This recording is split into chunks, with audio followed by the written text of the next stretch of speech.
later today, I'm going to go film in a Russian minefield and follow people behind them as they film them doing demining work. That's dangerous work.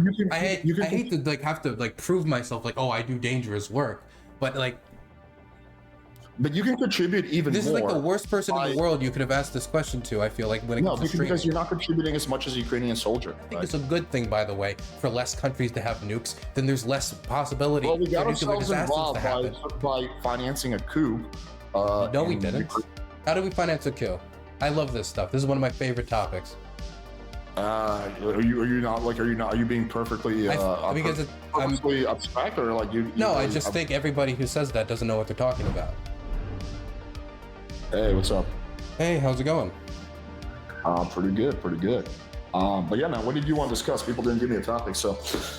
I just saw you were. I just remember you said if open panel, open time, just come on. And so, I mean, I could talk about Ukraine, but I could talk about anything else. It was an open panel, so I thought there would be more people. But if it's just me, I can just talk about Ukraine or anything, really. Yeah, I mean, whatever I guess you want to discuss or whatever you disagree with me on could be fun. Sure. How familiar are you with like my channel and like my views, or are you pretty new to this? Literally zero. I have no idea. I know that you talk about dating.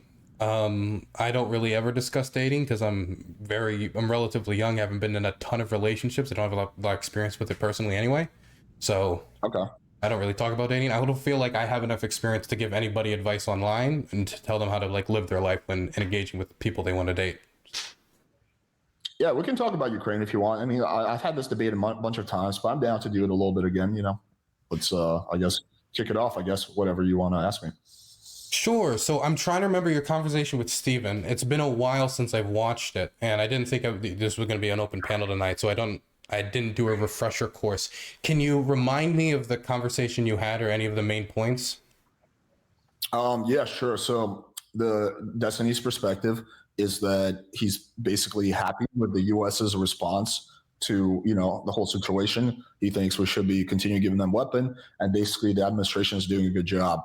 My response is more nuanced. My opinion. I think that obviously I'm not like some Russian apologist. Obviously, Russia started an illegal war, and they're clearly the aggressor here. Blah blah blah, and Ukraine is not Nazis, right? But at the same time, I don't think we should be playing with World War III with Russia. I think we should try to mediate. And we should try to use our resources to leverage for peace instead of provoking and escalating the situation. And I think the scariest thing that could happen is that Russia and America start, direct war. It's already proxy war, but if they go into direct war, that very quickly will lead to nuclear Armageddon.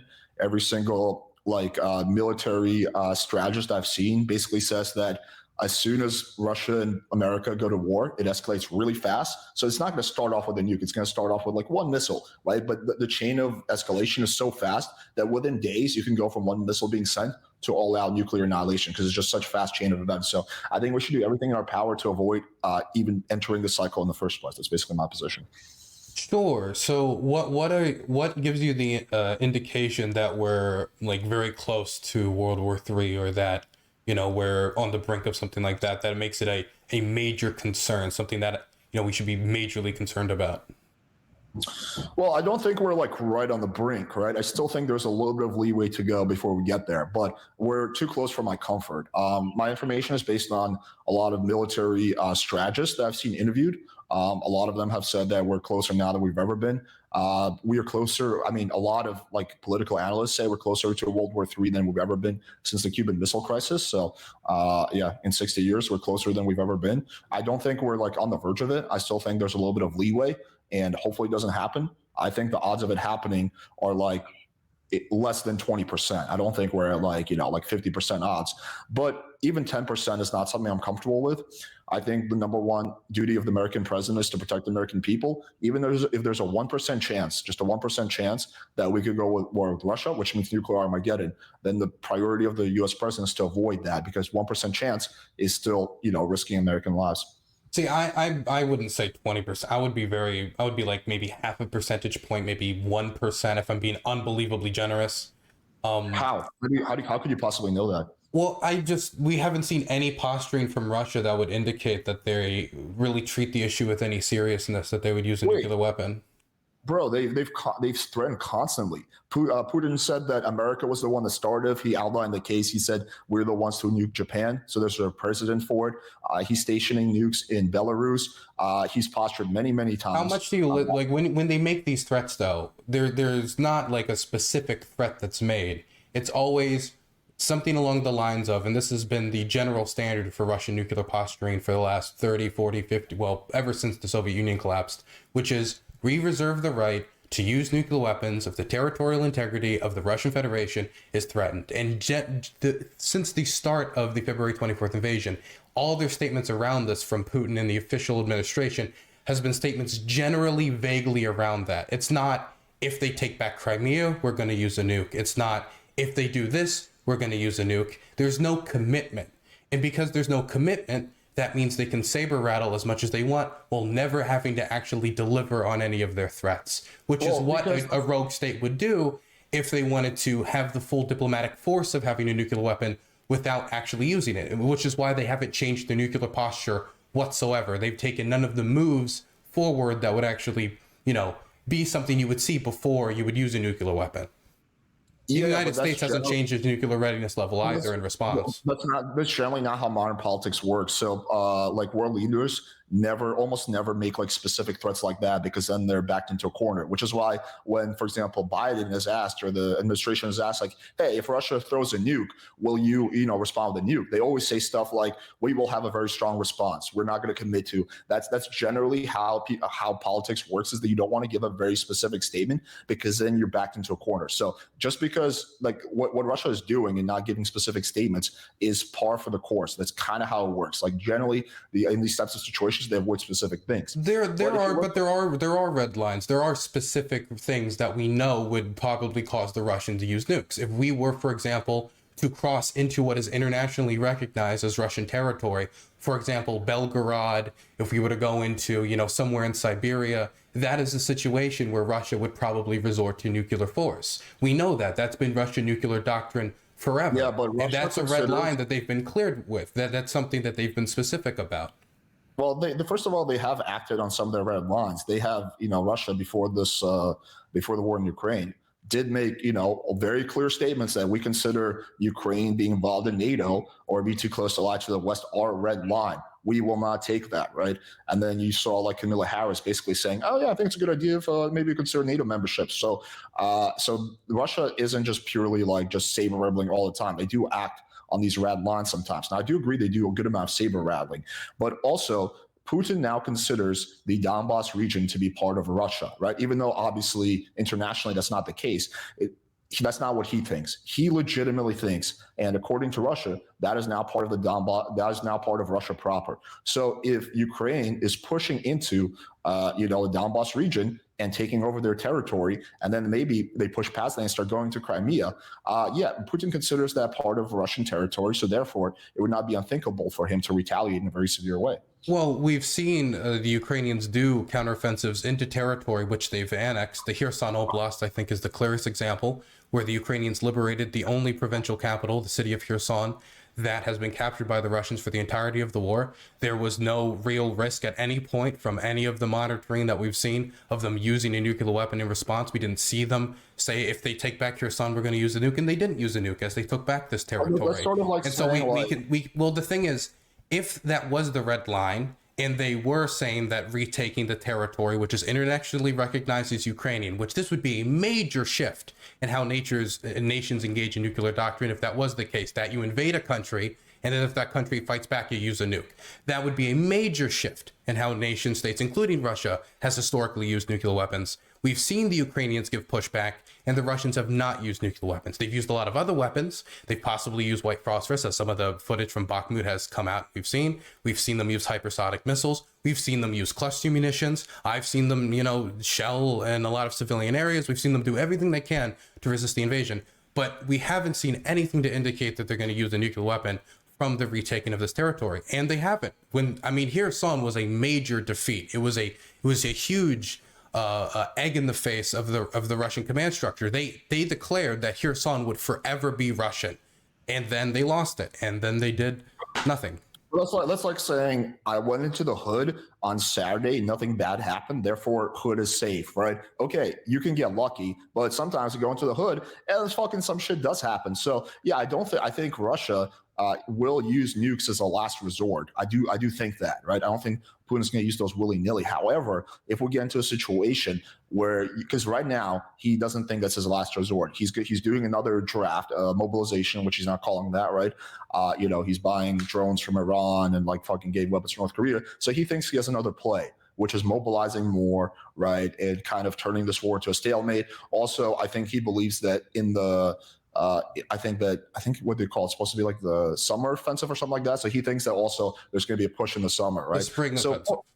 Spring offensive, yeah. So point is that Putin right now he's not at the very last point, but as Ukraine keeps pushing and pushing Russia out of the Donbass region and pushing them out, and Putin realizes that his conventional strategy is not working. And especially as America, seeing that nothing is happening, steps up the support they give. Because remember, initially Biden said, no, we won't give them like tanks, whatever, that's way too much. Now we're giving them tanks. We're getting pretty close to just giving them straight up jets and shit like that. We just keep escalating type of aid we're willing to give them. As Putin sees that, like, hey, these guys are not stopping. As America gives Ukraine more aid, they push further and further and further. I'm backed up into a quarter. My conventional forces are completely collapsed. They're not working, and they're about to take Crimea. Yeah, it's not unthinkable that he would take a gamble and just throw a tactical nuke out there. I do want to clarify when it comes to the Kherson question.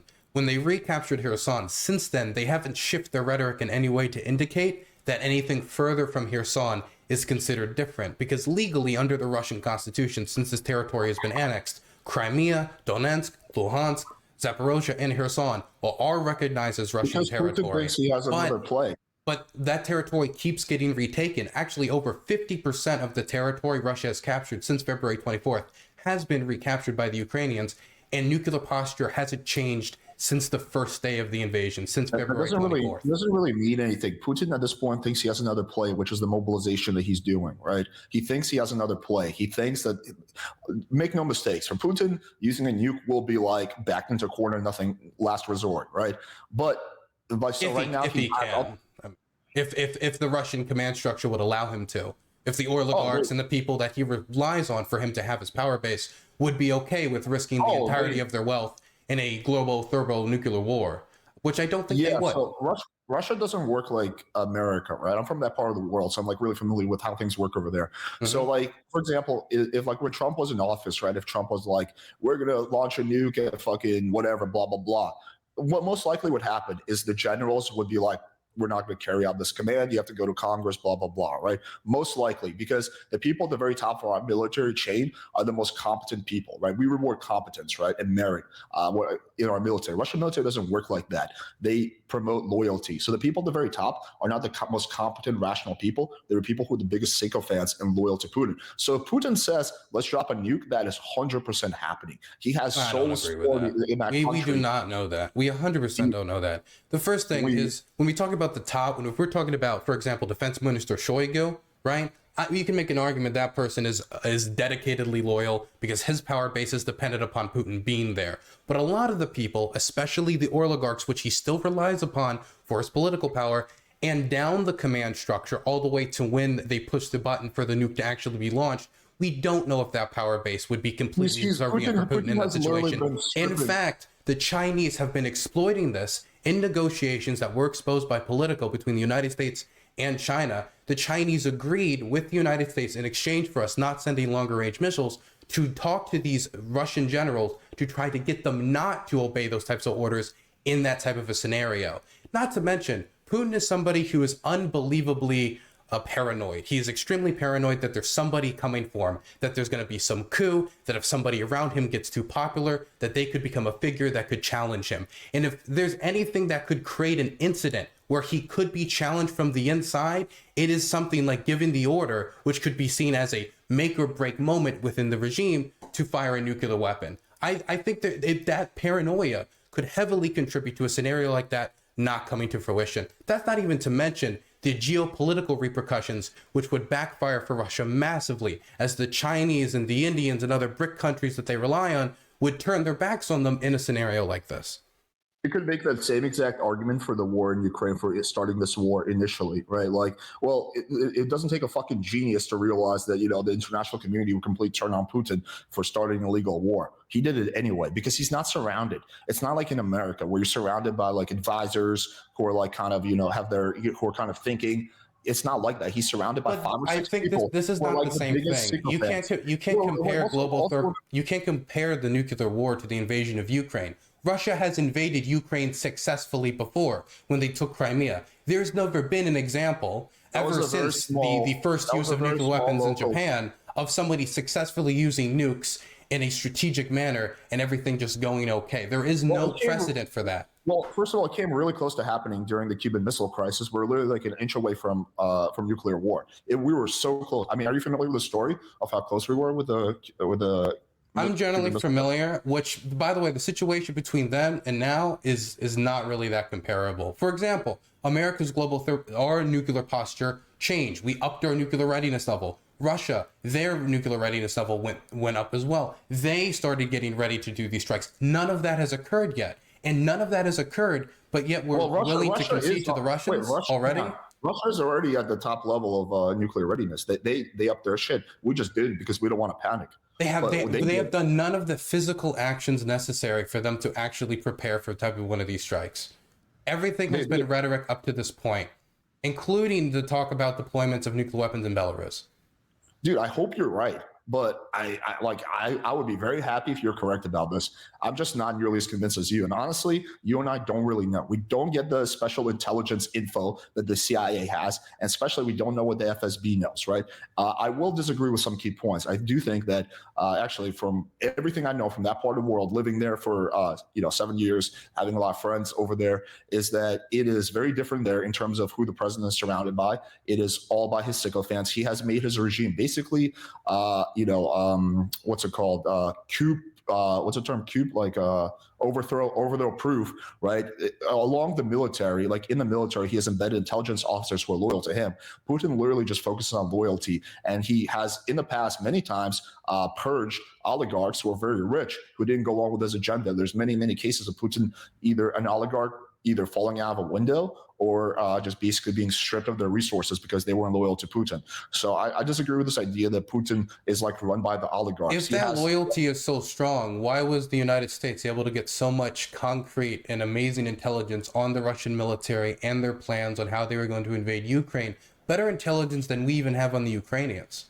Because they have massive intelligence leaks. I mean, dude, they weren't even using... Wait. But where did those intelligence leaks come from? They come from people within the regime, either being bought out by the United States and giving them that information, or working as agents on behalf of the United States. Right, but those people don't stay in power. Those are people who are leaving Russia, who are going to NATO.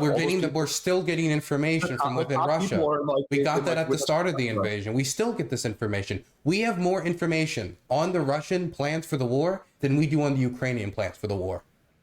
Well, first of all, if we knew this war was going to happen, then why the fuck did we keep saying it's not going to happen? So we did. The American government said it was going to happen, and the world laughed at us, and then it happened. No, there was. I saw absolutely. A lot of.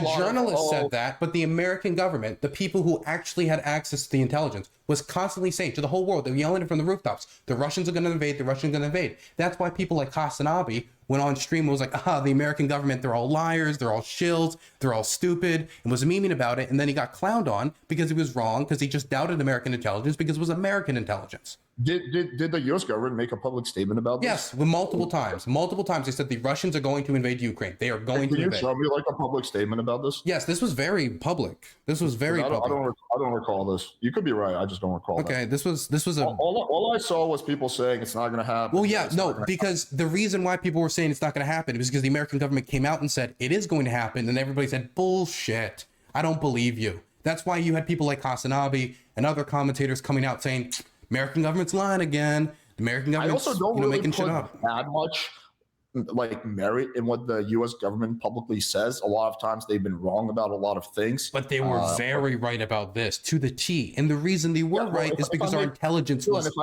masterful. If I make 20 predictions, I'll probably be right one or two of them. You know, Alex Jones, I don't think that's not comparable. So you just think we're just like randomly guessing on invasion days and we then just got one right? Like we No, don't do that often. We don't do that. I think the president and the top people have really, really good intelligence, right? I just don't think we're pervy to that intelligence unless it directly benefits the U.S. government. I think a lot of that stuff they keep pretty close to the chest. They're not just sharing this like. Yeah, but my point is the reason we have this intelligence is because we've infiltrated the Russian government deep. Sure. And if it's that loyal, and if it is that loyal, how are we able to penetrate it and get agents so close to the Kremlin? Because I'm talking about the people at the very top, right? You're talking about people who are like more mid down the line. There's only been one top Russian spy chief that I believe that diverted, and he's like right now in witness protection because Putin's going to come after him. I mean, Putin's pretty well known for if people defect or the people like are talking shit, he fucking poisons them with plutonium. So all these people who defect, and there has been a good amount of them, right? Because they probably don't want to be involved in this fucking shithole, right? They're not going back to Russia. They're no longer staying in power. So basically, once you talk shit about Putin, your chance of staying in power in Russia are zero. Where can I post this? Is there like here's a chat. Here's just an AP article. This is from like, I think 10 or 15 days before the invasion. I can send you a few other sources if you want, if you're not a big fan of AP News. Someone said this. U.S. intel said Russia would quickly win. That's true. I do recall. Yeah, U.S. intel, but that's the thing about U.S. intel. Our intel, when it comes to what the Russian government wants to do, fantastic. When it comes to what the Russian government has the ability to do, fucking awful. We're not good with low level intelligence when it comes to like command and control on the most basic level on the ground. We did not know how, well, let's just say unprofessional the Russian military was. We did not know how unbelievably corrupt it was and how many deficiencies it had when it launched its invasion. And we also underpredicted how much the Ukrainians would want to defend their own country and how much they would struggle and be able to push back. I think that was a failure of having not enough human intelligence on the low levels. Do you think, so you generally trust like the top like military officials and like intelligence people when it comes to politics, right? Not necessarily, but I have to admit that American intelligence was right about this. That they just 100% weren't. They're right. Sometimes they've been wrong about other things like weapons of mass destruction. So sometimes we're right, sometimes we're wrong. But the point is that like a lot of the top generals, like the people who are at the very top, or like former like intelligence people, are saying that there's a realistic chance of what's it called, nuclear exchange between Russia, and they're concerned about it. Like a lot of the top generals are saying that. So if you generally trust the U.S. government, then you should, also don't be worried about it. I'm not just going to trust somebody because they're a government official. Dude, Biden in a private speech himself basically acknowledged the fact that we're really close to nuclear Armageddon. I really didn't like that speech. I think he was unbelievably hyperbolic. I think a lot of this is the media. I think a lot of it is mainstream media fear-mongering in order to get viewership. But I do believe there is a legitimate, anytime there's a confrontation between one nuclear armed state and another nuclear armed state, there is a risk of nuclear war. I just don't believe that the level of risk of nuclear war here is legitimately higher than any of the other times we've had these confrontations historically that did not end in international nuclear war. I also need to take that risk and balance it against the fact that every time we have a confrontation between two nuclear armed states, I don't believe the United States should just say, okay, we pussy, we bitching out, we cave. Okay, first of all, okay, let me, there's a lot you said, so I want to comment on all of it. So, for example, if you're, if some guy at a bar who looks crazy and has a knife comes up to you and says, yo, you look at your long hair, you little bitch, right? Mm-hmm. The smart thing to do is not to engage with that person, not to try to be a tough guy and potentially get stabbed, right? And I think it's the same thing here. We don't have to be like this ultra tough, like fucking country. We need to stand up for our interests, right? And defend our NATO allies. We don't have to get involved in every single world conflict. I'm generally leaning a little bit more on the isolationist side, which I think we're doing too much involvement in other parts of the world. It almost never works out well, as we saw with Afghanistan, as we saw with Iran back in the 70s. It rarely ever works out well. So I think we should more focus on ourselves and our interests and all the issues we have domestically. That's the first thing I want to say. The second thing is that, like you're saying, like, well, yeah, but I trust like the U.S. intelligence. Okay, fine, but who's getting that intelligence? Biden. He's getting top intelligence. In this speech, when he thought it wasn't going to be private, he basically acknowledged they were pretty close to nuclear Armageddon. I guess the third question I would ask you is, at what time in U.S. history do you think we were closer to nuclear Armageddon than we are now? As for sorry, can you say the first question again? It wasn't a question, it was just a statement. Okay, so as for like the last question, I forgot the first two things. It's very late over here in Ukraine. It's like almost 5 a.m. I'm very tired.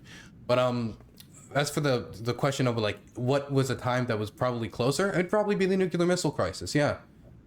The Cuban Missile Crisis. Yeah.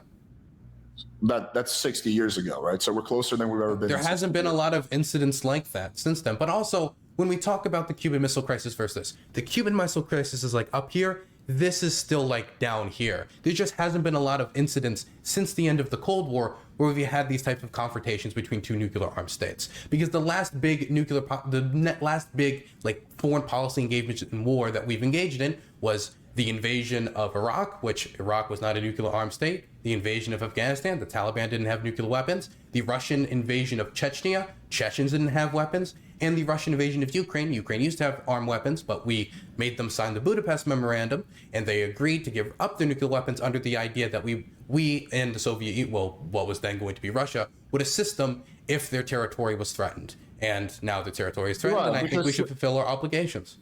Right, because since World War II, we as a world have realized that the idea of two nuclear armed powers being in conflict with each other is probably the end of the world. So we have been very, very careful and diligent about avoiding those situations happening, right? Which is why we don't fuck with nuclear armed countries, and they generally don't fuck with us, right? That's typically how it works, right? The people who have nukes can fuck with people who don't have nukes, but the people who don't have nukes can fuck with other people who don't have nukes, but the people who have nukes don't fuck with other people who have nukes, because again, we all recognize that very quickly can spiral out of control and lead to nuclear Armageddon, which will be the end of the human race, right? So, and that's a very real thing. That's not just like some exaggeration. So what you're saying is that like we're basically, we haven't been this close since the Cuban Missile Crisis. Okay, so we are, by your own admission, we're closer to nuclear all-out war than we've been in 60 years. That's not a good thing. It's not a good thing, but I also think that the situation was worse if but you're like so cavalier about it. Okay, let's to be clear on my scale. If the nuclear missile crisis is like a 10, right? Then we're at like a 2. That's in my mind. So, while is a 2 higher than a 1? Yes, but it's still, there's a gigantic gap, and I don't think because we're now at a 2, we now need to tell this country, sorry, based on the very, very, very minuscule chance that Russia decides to suicide bomb the entire world, you, even though you've had multiple successful counteroffensives, and you're preparing another, what could be possibly successful spring offensive, you need to give up large swaths of your country to be filled with mass graves, slaughter, torture, and permanent occupation. But no one is saying that we should tell Ukraine to give up.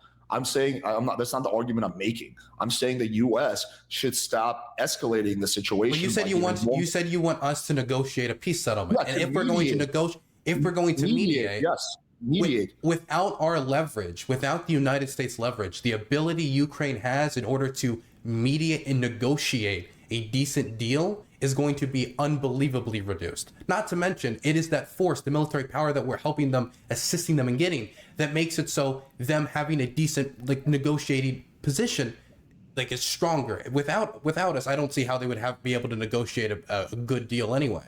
Without the threat of a continued American military aid, we have to be able to walk away from the negotiating table.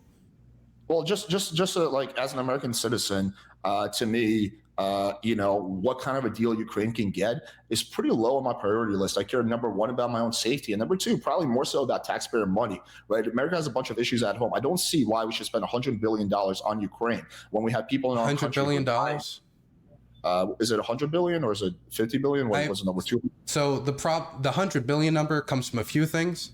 I really have a problem with a lot of how the news reports on the aid, because the first thing it does is it takes all the, let's say we built something like 70 years ago, like Vietnam War era stuff. We're going to take the original price it was built from, that'll be added to the aid. Then we're going to take the supplements, the replacements we make for ourselves, and add that on as well.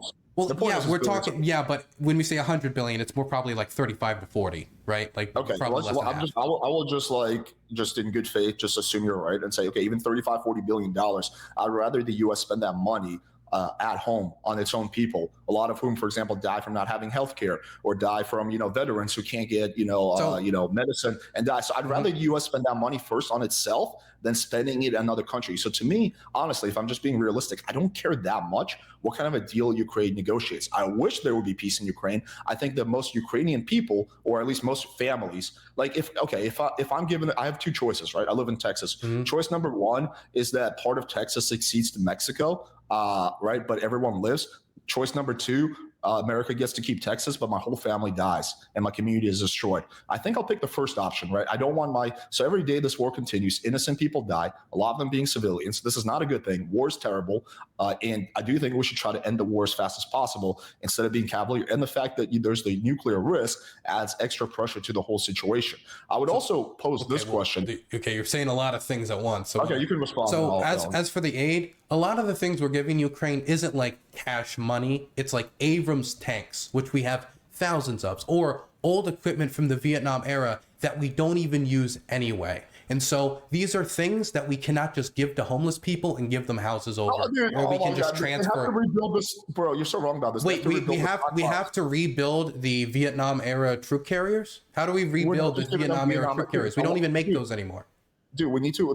Have you not heard all the government officials saying that we need to rebuild our military stockpiles because we're running low because we've given a lot to Ukraine? Well, to be clear, there are some things that 100% we're spending money to produce or we're having other countries send. For example, South Korea is helping a lot with replenishing our military stockpiles when it comes to artillery shells so we can send other artillery shells over. But a lot of it, and this is where I think a lot of the dishonest coverage comes from, is stuff that we just are not going to use, period, or we have such a supply of, we don't need any more Abrams tanks. We have thousands of Abrams tanks. Honestly, we have too many Abrams tanks. I think a lot of that was pork barrel politics. Well, dude, we're definitely going to build more. Do you think the U.S. military industrial complex is going to be okay with saying, oh, we had too many? No, they're going to build up more. So, but for real, 31 Abrams tanks out of the thousands upon thousands of Abrams tanks that we have, how is that going to impact the average working class person in a negative light? I don't really think it is. Not to mention...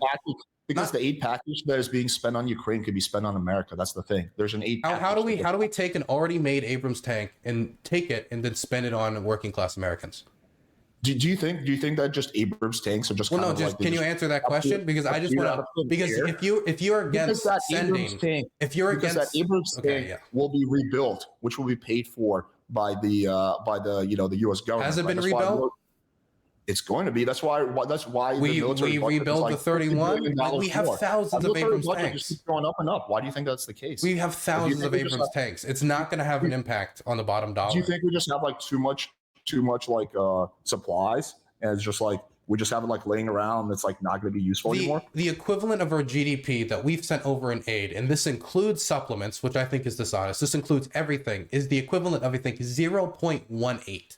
0.18 of our GDP. It is a astronomically small amount of money in the grand scheme of things to permanently cripple the Russia's military capacity. I don't know if you saw their Victory Day parade in Red Square where they had a single tank, the tank they take out of the museum, the Pride tank, the T-34. The reason they're doing that and canceling all these parades is because they're running out of tank stockpiles. They're running out of armored vehicle stockpiles. I care more about like helping American This is going to make it so the idea of them invading other countries in the future, which their goal is to regain dominance over the entirety of the post-Soviet sphere. That is their avowed position. That is what they want to do. And this makes it so it's going to be extremely difficult. But the Russians have licked their wounds before. They did it after Finland. They did it after Chechnya. For example, people say that this is something that I really think is weird. Because people say, well, the Russians have gotten so shellacked here that if we negotiate a deal, they'll never do something like this again. But they have done this in the past. Chechnya is a great example, where the Russians invade Chechnya thinking they're going to have a short, quick war. They get shellacked. They pull out. Then Vladimir Putin gets into power, launches another operation to attack Chechnya, no matter how much they got shellacked the first time. And it's the same person in office, somebody who has a tendency of going back and doing it again. They've already done that in Ukraine before, 2014 to now. So why wouldn't they just lick their wounds and invade again in the future?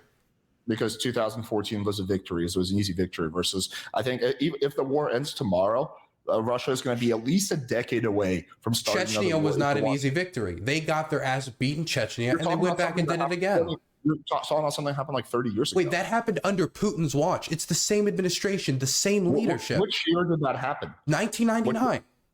So yeah, so that happened. So who cares if it was 20 years ago? Putin is still Putin, and that's still his ideology. How has he changed from then to now? Do you think Putin's going to live another 15 years?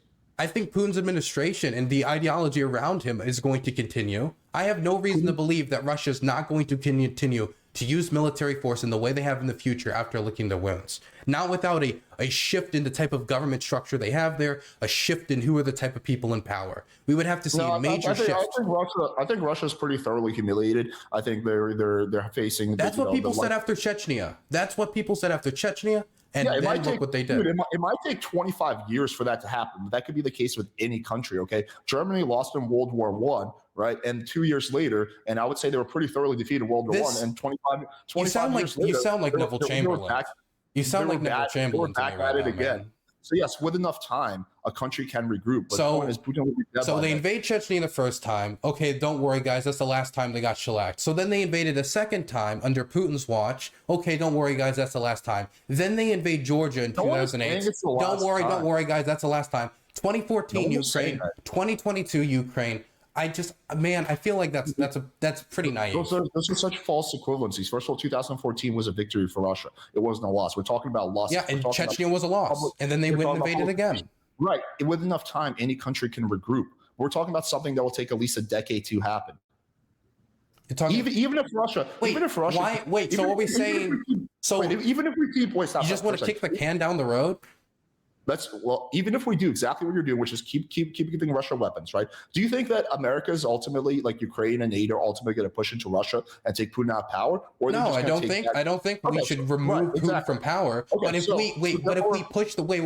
if we push the Russians out of Ukraine and we make security agreements with Ukraine that would guarantee the Russians can't invade again, we know that it's proven to work. It worked in Estonia, it worked in Latvia, it worked in Lithuania, it worked in all the other post-Soviet states. It'd be a lot easier to invade than Ukraine without NATO membership. Russia, even if everything that you're saying could happen, Russia could still go into Moldova, Russia can still invade in the Asia, Russia can still do the same shit. So what you're saying is not a guarantee. But we're isolating the amount of countries that he can invade. Everything has a chance of happening. Also, I want to go back to of course, but we should reduce those chances because he has a tendency of invading Ukraine. So we should make it so he doesn't do that again in the future. Yeah, the only way to do that is to do a regime change in Russia. If you want to guarantee that, there's no other way of doing it. There is a new way of doing that. NATO membership is a proven way of stopping countries from being invaded by Russia. A NATO member state has never been invaded by Russia. Do you think that if Ukraine joins NATO, that Russia is also going to be at less than 1% likely to use nukes? Like, you don't think Russia would see that as a major red line? I mean, before they would seem to be pretty open to the idea of like, well, you know, and this was even during Putin's watch, where a lot of the stuff that he used to believe, he changes afterwards, once he gains a little bit more power, a little bit more influence, he's a little bit more prepared. For example, in 2008, he said there was no Russia's open to Ukraine joining NATO. I don't think that if it became a situation on the ground where it was unavoidable, that they would use nuclear weapons to stop it. Because I don't think they would. I don't. Okay, well, that's just purely your speculation. It seems like your speculation as well. I mean, you're speculating. We haven't seen no actions from the Kremlin to indicate that they're going to use nuke in that. My speculation is based on interviews I've seen with top generals and intelligence officials. Which intelligence officials? I mean, there's a whole bunch. Are they former? Because a lot of these former, like Douglas McGregor, a lot of these former clowns, they just say shit to get on TV. Right, so we should just ignore what a former 4-star general says because he's just trying to get on. No, I think we should ignore what he says because he's retarded.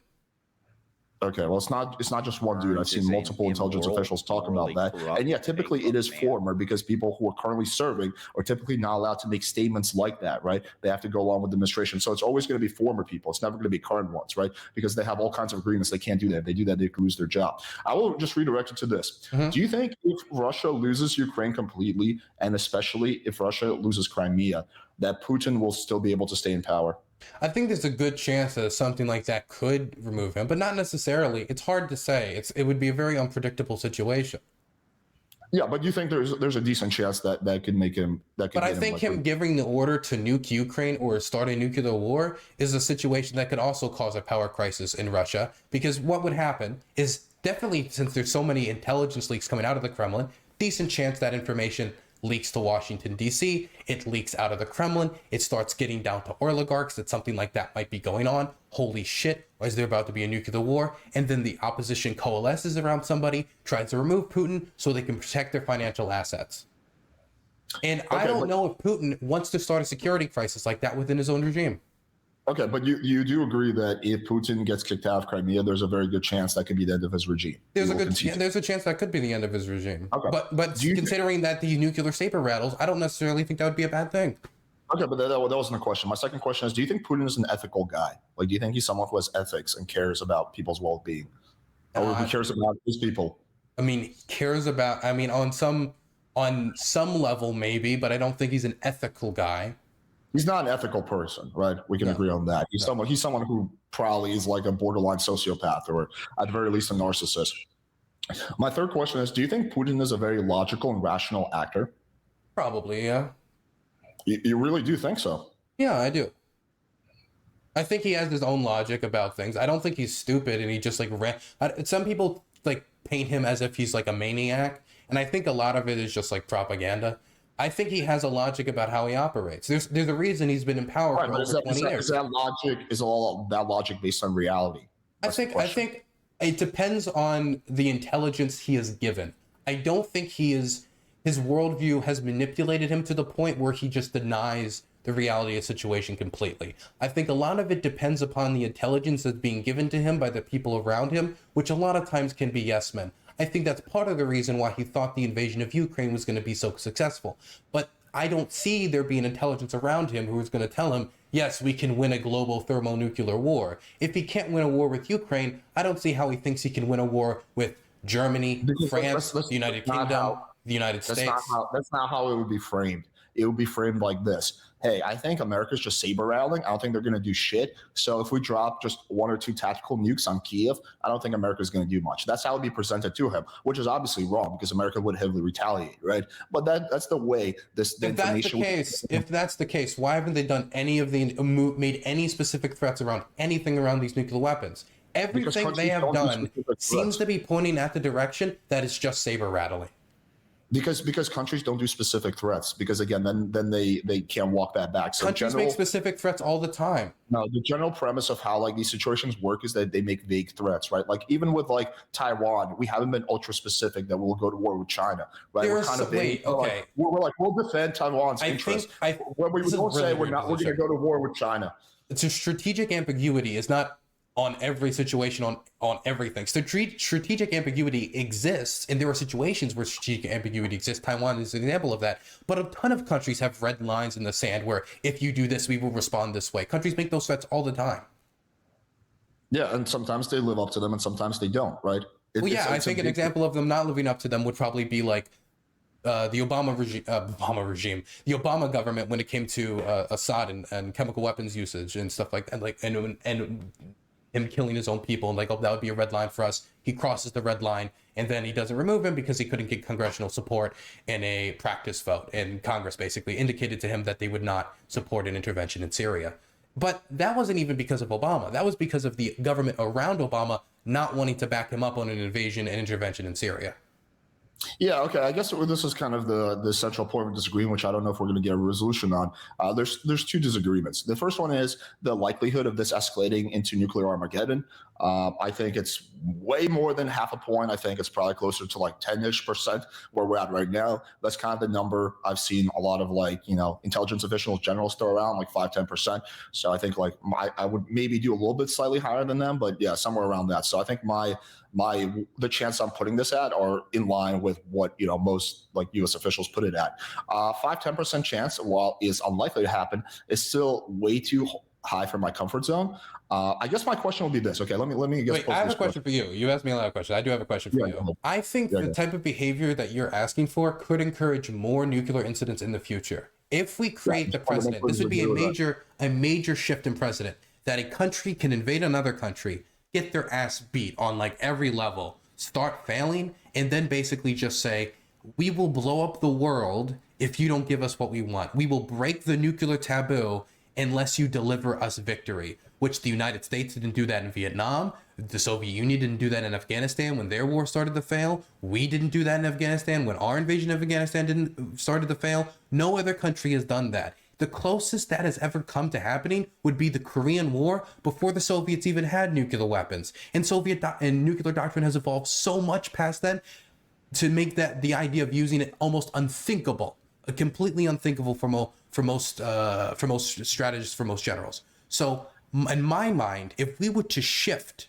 the way we treat these types of threats to, okay, you can invade countries, fail, threaten to blow up the world, and you will just get what you want. You just automatically get what you want. What that's going to send, the message that sends. Well, I'm not making a straw man argument. I'm talking about the message that it would send, that if we were to cave based upon nuclear saber rattling. But no one is saying we should do that. Like, I'm not saying we should just give Russia whatever they want. I'm just saying we should chill out on the support, right? Ukraine still can do whatever the fuck they want, their sovereign country, and try to mediate more. That's going to be seen as two peas in the pod. It's going to be seen as the same thing. No, it's not. If our doctrine was we are supporting Ukraine with weapons, and then we pull back because we're scared of the use of nuclear weapons, what that's going to mean is anytime we try to rally around any country, or anytime we're like, it would be good for us to support this nation, then all the other country has to do is say, we'll blow up the world. We're like, okay, never mind. We don't support them. Well, first of all, we already did support them, right? So we already gave them the law, and we already agreed. We already ignored the vague threats that Russia has given. So they wouldn't even prove that. You can make the argument if we avoided helping them in the first place, but we've already helped them very, very significantly. But if we were to withdraw the support, it would be because we repelled it because of the nuclear threats, the saber rattling. It would encourage more saber rattling in the future. Necessarily, we should withdraw the support. I'm just saying we should avoid escalating. Wait, I thought you said we should withdraw the support. No, I'm saying we should avoid escalating the support. So we should continue to send them weapons, but at the same rate, and continue to deliver what we've already promised. Well, I would probably make a heavy push for peace. And if Ukraine is not willing to come to the negotiating table, then yeah, maybe I would at that point. Like, what peace deal would you negotiate? Because I always need to ask this question because they're. Well, that's the problem is because I've thought of the negotiations. None of our business what the deal. They can't come to terms. The situation has to change militarily on the ground before anything can be negotiated. The negotiating table yet. The Russians aren't seriously at the negotiating table. You want to know what the Russians' base proposal? What they say? They're willing to negotiate. What is? Do you know what the Russians say are their non-negotiables? They've already said are their non-negotiables. Their non-negotiables is that they get Crimea, Donetsk, Luhansk, Zaporozhye, and Kherson. That's their non-negotiables. They get everything. That's their non-negotiables. The situation has to change. That's how negotiation starts, okay? And then people make concessions, and then eventually you reach a compromise. I don't think it's any of our business what deal Russia and Ukraine reach. I think. So why did we sign? We signed a treaty saying we would come to their assistance in a situation like this. It is our business. We made it our business during the denuclearization. Yeah, first of all, I don't think we should have signed that treaty. And second of all. Right. The treaty was vague. Okay. We didn't agree that we're going to help them with military aid. We just said that their integrity will be respected. So it's a vague treaty, and we ignore vague treaties all the time. So you think we should, but America's reputation's already in the shitter because of how much we've backstabbed and pulled out of our allies. The last thing we need is to backstab another ally. Ukraine is not our ally. They're not part of NATO. Just because they're not part of NATO doesn't mean they're not our ally. Japan's not part of NATO. They're our ally. Okay, why is Ukraine? Sure, they're more pro-West. Ukraine helped us invade Iraq. They are our ally in many ways. What, they sent less like 20 troops or something like that? Iraq was like 99% America and a little bit of England. But you can't. Okay, so now it's okay. Maybe they're our ally, but they're a tiny ally. So are they? They are our ally. That we are working directly with them in many different aspects. They are our ally. I'm not saying we should abandon them. I just don't think we should escalate the support and keep like spending more taxpayer money and further increasing the chance. I think we should send more artillery. I think we should send the long range missiles. Well, yeah, sure. I know you don't give a shit, but like, yeah, you live in Ukraine, so either way you would get fucked if things escalate. But I live in America. So for me, the only way things can escalate for me is if there's nuclear exchange. So yeah, I'm erring on the side of caution. I don't want to die. I don't want my family to die. I don't want my girlfriend to die. I don't want all the people I love to die. I don't want my community to be eviscerated. So that's kind of my position. I just don't want, so I guess the question I would ask you is this. What percentage of nuclear risk would make you uncomfortable to continue the sending them aid? What percentage point? I don't like the fucking percentage. Just a ballpark. I don't like these numbers. I can tell you scenarios that would make me uncomfortable. Or just a ballpark, 10%, 30%. There's no number you can really put on it. I don't know, like 30, 40. Like these numbers are silly. I think there's scenarios I can give you. A scenario where that would make me uncomfortable. The U.S. Okay, let's do a pretend scenario. You're the U.S. president. The U.S. intelligence comes to you with definitive information. Say, hey, we put this risk at this percentage. Do you want to proceed? Well, it depends on the specific scenario because, it depends on the scenario. Like, oh, Russia's actually starting to engage nuclear bombers. We have intelligence leaks showing that Putin's serious about it this time, and then I'm like, okay, now this is a scenario we have to take seriously. This isn't just fake saber rattling. So here's what it is. If we escalate the aid, so we send them long range missiles like you want, the U.S. intelligence says, hey, this is the percentage. So are you saying it's 30-40% that would make you like not want to send the aid? I mean, again, I'm just saying numbers, but can I give you scenarios that these are like realistic? But I'm more interested in the percentage risk. Why the percentages? This is not how. I mean, I don't think that's the best way to calculate. Because everything in life is certain percentages. There's a chance that this will happen. But it's impossible for me to know what percentage. The way me and you calculate percentages is going to be completely different. Right, but I'm saying the U.S. intelligence comes to you and gives you all their sources and tells you this is the percentage. Yeah, but right? What basis did they use to calculate the percentage? Let's say it's very, very trustworthy. Like, let's say this is the U.S. intelligence that you really trust. You know, the CIA chief is giving you. So it's based on my standards of what 30 to 40 to 50% would be. Yeah, dude. Because at the end of the day, we don't know. There's no certainties. That's why I wanted to write out a scenario, because then we have something specific to work around. But we still don't know. Yeah, we can give a scenario, but we still don't know how Russia's exactly going to respond. We don't know. It's all probabilities and scenarios.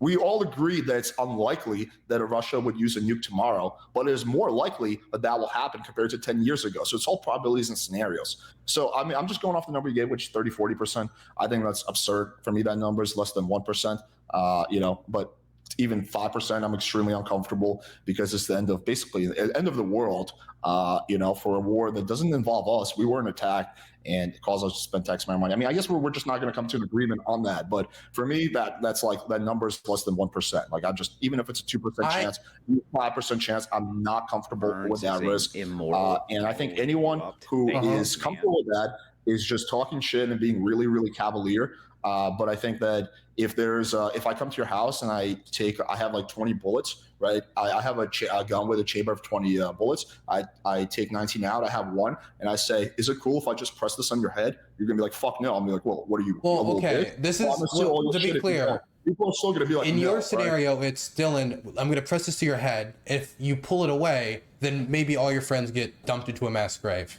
This is the scenario. But all our friends are not going to get dumped into a mass grave. No, in my scenario, yes, because my friends live in villages that could be occupied by the Russian army and then could be dumped into mass graves. Your situation is different. Yeah, I will agree with that. But I'm looking at it purely as an American.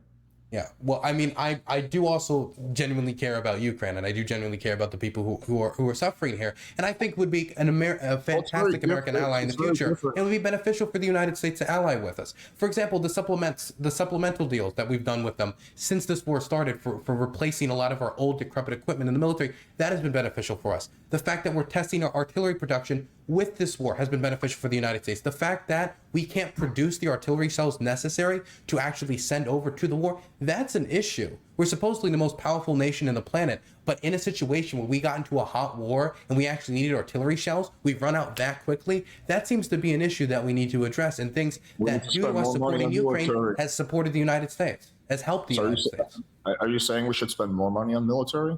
I'm saying that we should have a basic level of military production in this country that we could turn on at a very short notice if there was a situation where the United States had to engage in war.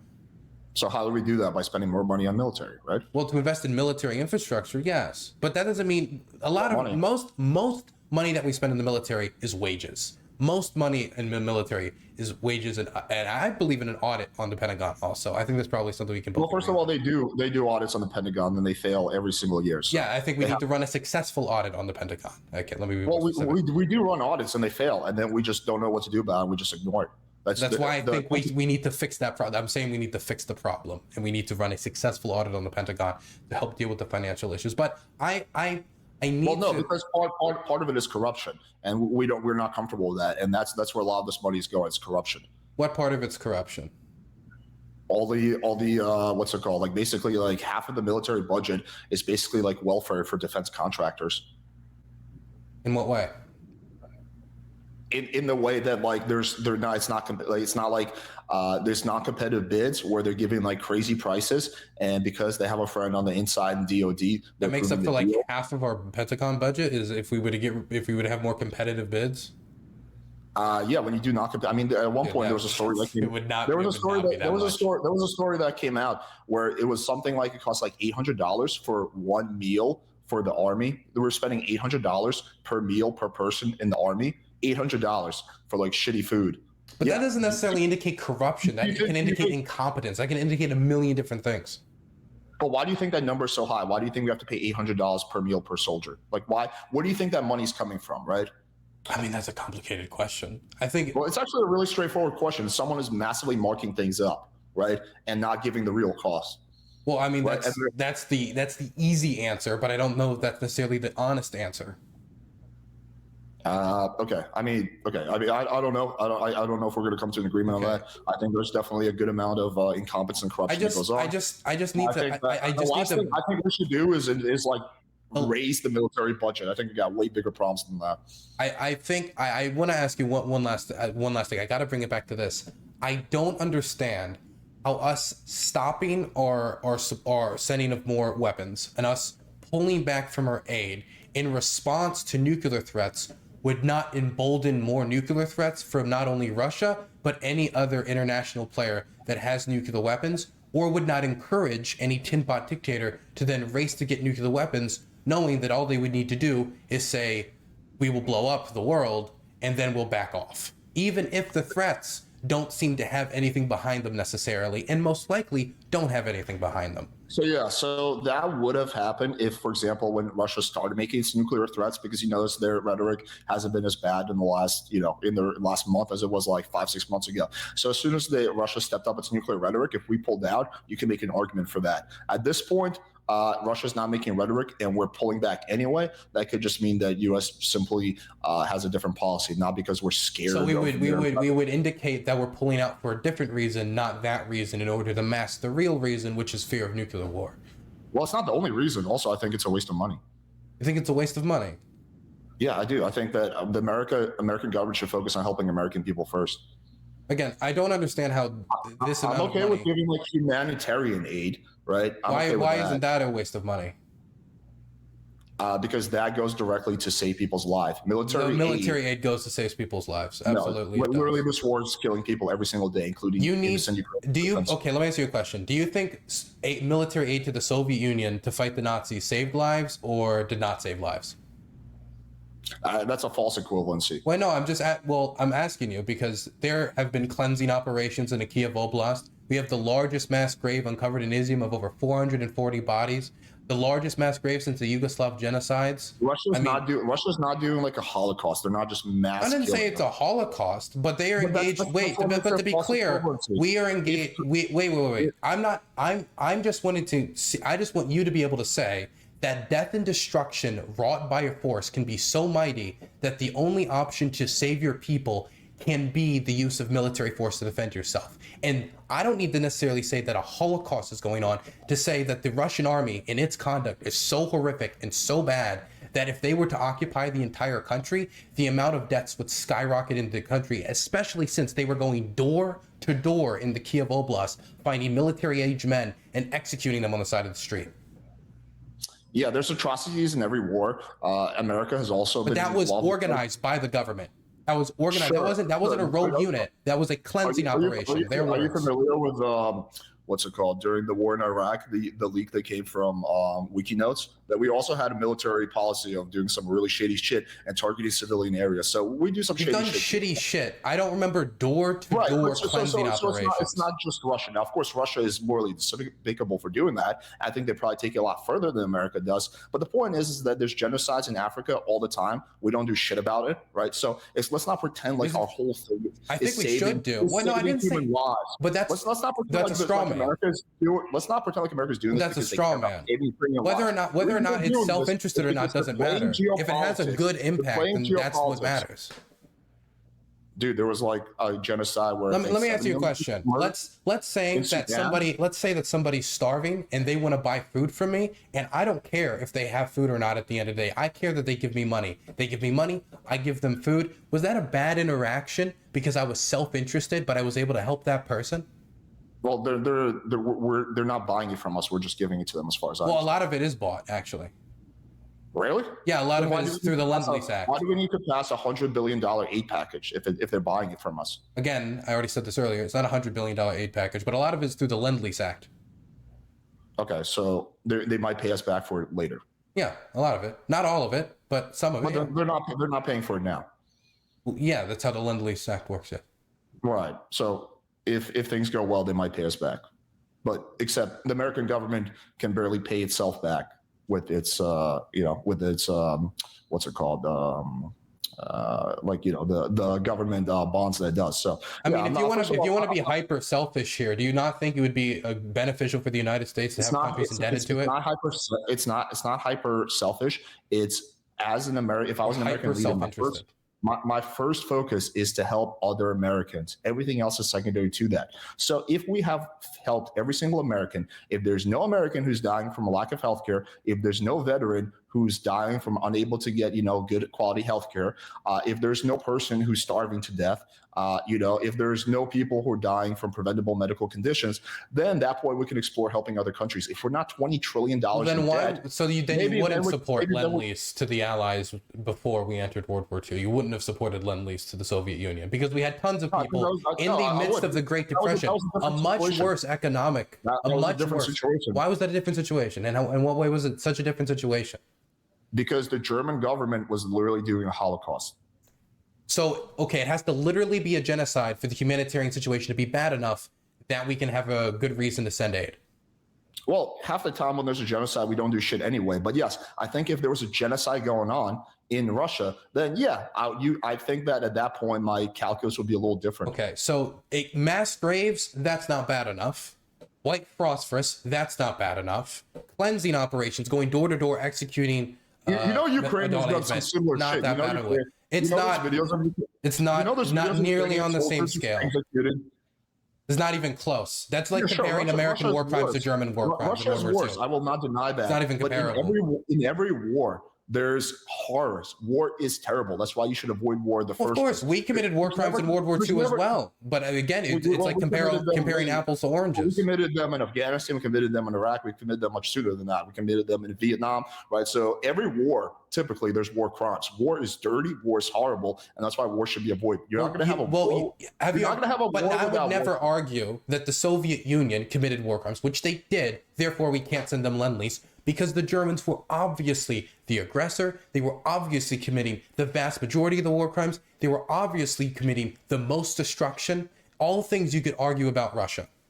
There's a massive difference between Germany doing a Holocaust and again, Russia you're pivoting back to that. That wasn't my argument there. I didn't argue that they're committing a Holocaust. I'm saying that Russia's committing the vast majority of destruction, committing the vast majority of the war crimes, and their mission is the annihilation of the Ukrainian state.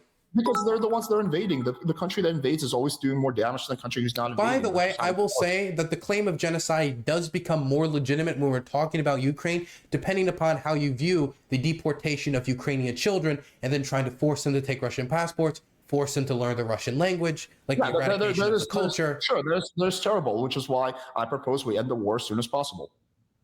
Why would that, would that end the mass graves in occupied territory? No, it would prevent new mass graves. How would that prevent new mass graves in occupied territory? Every day the war continues, innocent people die. Innocent people will die if the war ended tomorrow. Why would more innocent people die if there's a peace? You don't think that they would find everybody that had some relation to the government, some relation to pro-Ukrainian sentiment? They'd go to door and either deport them and force them from their homes or torture them, as they have done in many instances, and murder them. I mean, that happened in Crimea in 2014 to a lot of Qatar activists. That's why in the peace treaty, you would make sure that's not happening, right? You would find some way to negotiate that. Well, what do you mean? That's silly. That's silly. Making it seem like peace treaties don't work. Like a lot of them don't. A lot of them don't work. We had a lot of ceasefires in Sudan recently that we negotiated. How did that work? So should we just keep fighting wars forever? Some wars should be won. How do we win this war? Ukraine takes back Crimea. Ukraine takes the demolished region. Putin's still in power. My belief is this. So if victory is unachievable, then we have to negotiate peace. But if there's any chance that victory can be achieved due to the vast amount of atrocities that the Russians committed and the fact that they're obviously in the wrong here, we should support Ukraine until they basically say, look, we are no longer willing to deal with the amount of suffering and the toll of war that would be necessary for us to liberate the rest of the territory. We needed to sit down and negotiate. That's how most wars end. What if you found out that by keeping this war going, another million Ukrainian citizens would die? Would that change your calculus? Probably not. No, because I know what the Ukrainian people believe. I agree with what the Ukrainian people believe. What about what's the population of Ukraine? It's like what, like 20 million or 44 something? million. Okay, what if it's 10 million? 10 million Ukrainians die. And I probably would have to change my calculus, yes. But the thing is, my calculus, by the way, my calculus is based upon what the Ukrainian people are willing to endure. Millions have died in independence struggles all around the world. In Vietnam, millions upon millions of people died, forcing out French colonialists and then the United States. Millions of people died in independence struggles in Africa, fighting for their own liberation. But they continued because for them, freedom was more important. And they were willing to go through that struggle and go through that suffering for the promise of a better future. That's what the Ukrainians are doing. And I think if they are willing to endure it, that's up to them. Okay, so, well, no, it's up to America because we're the ones who are contributing to it, right? So we need to do the moral calculus on their behalf on how much they're willing to suffer. No, that has nothing to do with it. I'm just trying to see. We're talking about the moral calculus because the day the Ukrainian people want to stop fighting, I agree with them, and I'm fine with that because that's their decision. Okay, you said that one, right, but there's two separate things. Number one is when Ukraine wants to stop fighting, right, or when Russia wants to stop fighting, and number two, when America decides to give or not give aid, and to what extent. They're two different things which are related, but they're not the same thing. So you said that 1 million Ukrainians dead, you would be okay with the war continuing. 10, you would not be. That decision is based upon my conversations with Ukrainians and them telling me. Sure. I've had conversations with Ukrainians where they say, we will have our border even if it's the last border humanity ever draws. I'm pretty sure they took it from an internet meme, but that's still like those conversations I have with people. They're willing to do this independent struggle to the bitter end, right? And so off of those conversations, I think they'd be willing to pay a very hefty toll for their own liberation, like many other people would. Well, if America got invaded, I would very much be willing to fight to make sure we weren't occupied by a foreign force, even if it meant millions. I'm not asking you. You're answering a question I'm not asking you. I'm not asking you about what do the Ukrainian people want. Let me. You're asking about me personally. My personal ethics. My ethics is dependent upon what they want. Okay. Hypothetical. You're the president of the United States, right? And the NSA comes to you with a calculation, says, hey, if we continue giving this aid, 1 million Ukrainians will die. If we stop giving this aid, they won't die. Do you say, okay, that's fine, let's keep giving this aid, even though 1 million people... I would share the information with the Ukrainians and find out what they think. Well, why is that so hard to grasp? Let's say the Ukrainian government says, "Fuck it, we want the aid." Then I would still send them the aid. Absolutely. Okay, but what if the calculation is 10 million? Then you don't. It would depend upon what the Ukrainian people want. Let's say the Polish people. I mean, if you look at how much Poland, when they did the Warsaw Uprising, I think they had lost already 30% of their population. 30%. You say that as if it's like a good thing. I don't say that's a good thing, but let me ask you a question. What do you think is better, Nazi occupation or liberation? If my choice is having my mom, my dad raped and murdered, my community being blown up, and me missing a leg, or being occupied by a foreign government, I think I'll probably pick being occupied by a foreign government. But the problem is the occupation of foreign government comes with rape, murder, and mass graves as well. Really depends. Also, dude, like honestly, like in the Donbass region, there's like a lot of Russian people who live there. A lot of them like actually identify as Russian. I think a lot of those people who live in Donbass region, at the end of the day, don't really give a shit that much who the country is controlled by. They care about their own quality of life and their love. Does any of the polling data indicate that? Because I know that there is a small minority who do support the occupation. Accurate polling data on this? Like, do you think that we're getting like the honest opinion here? What else are we going to base it upon? Are we just going to be like, well, I guess the Russians say it, so it's true? Like, what am I supposed to base it upon? Well, because I've been to the Donbass. I've talked to people there. I've had conversations with them. I can base it off of that. I can correlate that with the polling data, and it seems to line up from the polling data. Obviously, you haven't been in occupied territory. They probably have a slightly different opinion, depending on who you talk to and what's legally allowed to be said. Okay, Dylan, let's just assume for argument's sake that you're right and the Ukrainian people really want it. So let's just go up to in the hypothetical. So that the calculation now is... by the way, I got to leave in 5 minutes because it's like 5 a.m. Okay, yeah, I'm almost done. So the what's it called? The intelligence tells you that if we give this aid package, 10 million people die. You tell Zelensky, he says, yeah, no problem. We still want the aid package. Do you still give it to them? I think if it was that large of humanitarian catastrophe, it would not be dependent just upon Zelensky's opinion. I would have to ask ask the intelligence apparatus if the Ukrainian people would have enough morale or be willing to go through that type of a struggle. But also, we're talking about something that's not going to happen, by the way. 10 million people is not going to be the number. I just want to see where your ethical line is at. Let's just assume that the Ukrainian people are generally in favor of the aid package. They're like, fuck it. Then I would still be in favor of it, yes. Okay, what about 50 million? What about literally then there's no Ukrainians. That's more than all the Ukrainians in Ukraine. Now this isn't even physically possible anymore. Like most of Ukrainians will die, but they still want it. You would still be in favor of that? Dude, you're not going to get me to change my answer. Okay, so we just should always give people what they want. Well, I believe that, liberation struggles, the problem is a lot of times people don't realize the generational violence that still occurred during occupation. Because you're saying, occupation would be fine because the death stopped. That isn't necessarily true. A lot of occupations continue to have death, continue to have torture. The Russian occupation in Crimea had Tatar activists' bodies appearing in rivers after they were tortured by either the Berkut or the FSB, and then had their bodies dumped because they dared to speak against the occupation force. And I have no reason to believe that occupational force would not be even more brutal, considering now the violence that has occurred since then. I mean, are you trying to make the argument that like the Ukrainians would be terrorized more and there'd be more violence if the war ended? Is that the argument? What would happen is we would legalize and make the terror permanent. So you think ultimately there would be more deaths if there's a peace? I don't know if it would be more deaths, but for some people, permanent terror, permanently not being able to voice your opinion in the government, being displaced from your home, they're willing to give mighty sacrifices to fight against that.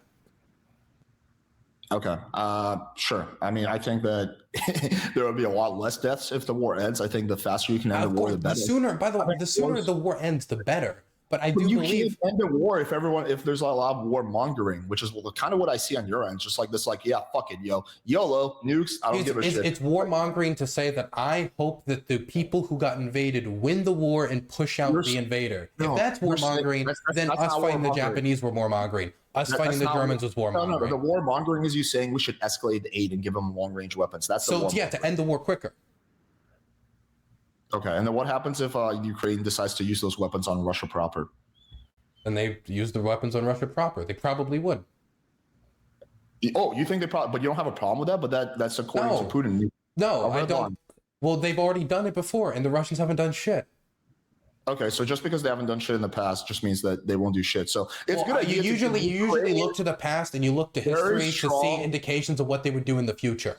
This is an unprecedented situation. So you think it's a good idea to give Ukraine weapons that? So to be clear, the Ukrainians have derailed trains. The Ukrainians have done air raids. The Ukrainians have done drone attacks. The Ukrainians have done tons of attacks across the border. What would change fundamentally about the missiles that would make it so the Russians are like, that's too much. We need to end the world now. So where should we stop giving you? Like, should we give them a nuke? No, I don't think we should give them a nuke. Okay, but everything besides a nuke is fine, right? Basically, yeah. Okay, just give them like a whole military stockpile. I don't think we should give them a whole military stockpile. If it becomes an issue where us giving them military aid now endangers the American population due to a lack of military readiness, then obviously that's a different situation. But that's not the case. We gave them 31 Abrams tanks. We have thousands upon thousands of Abrams tanks. We've given them, in the grand scheme of things, a very small amount of aid comparative to our GDP and what we can produce and readily resupply. Okay, I mean, I like, no offense, I think your position is pretty nuts, is that we should not only keep up what we're doing, but we should expand the aid and give them like everything besides a nuke, especially since you acknowledge there's a chance that they probably I mean, I don't think we should give them everything besides a nuke because I don't think they need everything besides a nuke, but I think we should give them what they need. Okay. I guess we got fundamentally disagree on that. I tend to err on the side of caution when it comes to nuclear annihilation. I think it's crazy how some people are so cavalier about this. Yeah, I mean, like, look. I think the world you're producing is honestly more dangerous when it comes to nuclear weapons. I think it's going to cause more nuclear saber rattling in the future if we back down on stuff like this. It's going to encourage that behavior. Not engaging in a proxy war with a nuclear armed country creates a higher nuclear risk than not doing that. Caving into nuclear saber rattling encourages nuclear saber rattling. No one is talking about caving in. We're just That's talking what about it would be. That's how it would be viewed. You can say you can say that you personally might not view it as caving. That's not how the Russians are going to view it. They're going to view it as they beat the West in the great struggle. The West backed down because we used the nukes. At the end of every war, there's a negotiation, right? Most wars, there's a negotiation.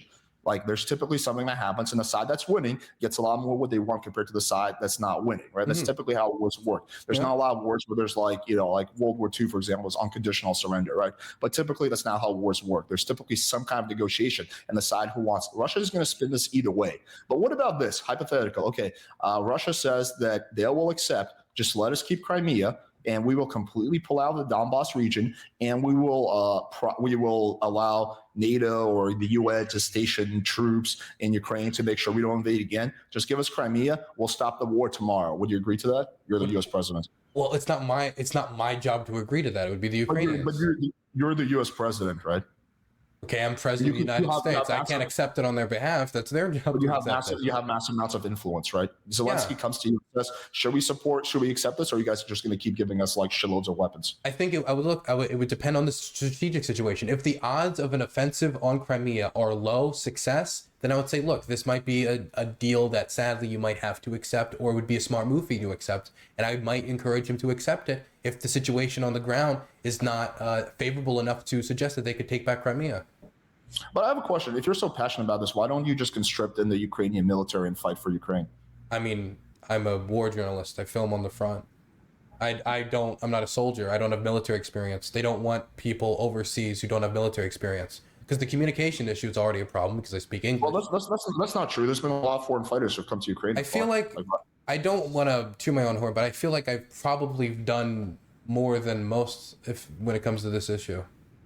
How? Like, how can you say you've done more than soldiers who are like fighting? I'm not saying soldiers, but when it comes to like foreigners, I feel like I've contributed. No, sure, you've probably done a lot more than the average American, but why not go all the way? You live in Ukraine. Why not just, fight for the Ukrainian army? Why not put your life? I have no military experience, and I speak English. They don't want me to fight in the Ukrainian army. So if they accepted you, if they said that's okay. This is the problem with the International Legion. The International Legion had a ton of issues. Number one, I probably wouldn't, because I don't want to be a soldier. I want to contribute in a way that I think I can contribute the most. You don't want to risk your life. Wait, okay, got it. Do you not think I don't want to be a bitch about this, but you don't think I risk my life doing the work that I do? I'm sure you do to some extent, not nearly as much as a Ukrainian soldier, though. Well, not as much as a Ukrainian soldier, but I think I try to contribute the most that I can. Either through fundraising efforts or through documentation of war crimes. This is the work that I think I'm good at. I'm much better at this than I think I would be holding a rifle. You might be right about that, right? But I'm just pointing out the inconsistency of being so eager to have other people die, but not willing to risk your own life. Later today, I'm going to go film in a Russian minefield and follow people behind them as they film them doing demining work. That's dangerous work. I hate to have to prove myself I do dangerous work, but you can contribute even more. This is the worst person in the world you could have asked this question to. I feel like when it comes to streaming, because you're not contributing as much as a Ukrainian soldier, right? So I have to be a Ukrainian soldier, or I'm not truly contributing. No one's saying that, but you contribute more, right? You really care about this. I don't think I would be contributing more as a Ukrainian soldier. I think I'm better at this than I would be at holding a rifle, because I have no clue what to do with a gun. I'm not a soldier. Well, they would train you. That's kind of how it works. The International Legion had these scandals. The International Legion got a bunch of people from overseas who had no clue what they were doing, and then eventually they said, "We want you all to leave. This is not your job. You don't know what you're doing. Leave our country." Yeah, I mean, I think that every single person I've seen take this really hardline position on Ukraine, where it's yeah, man, just fuck it, YOLO, it's not going to happen.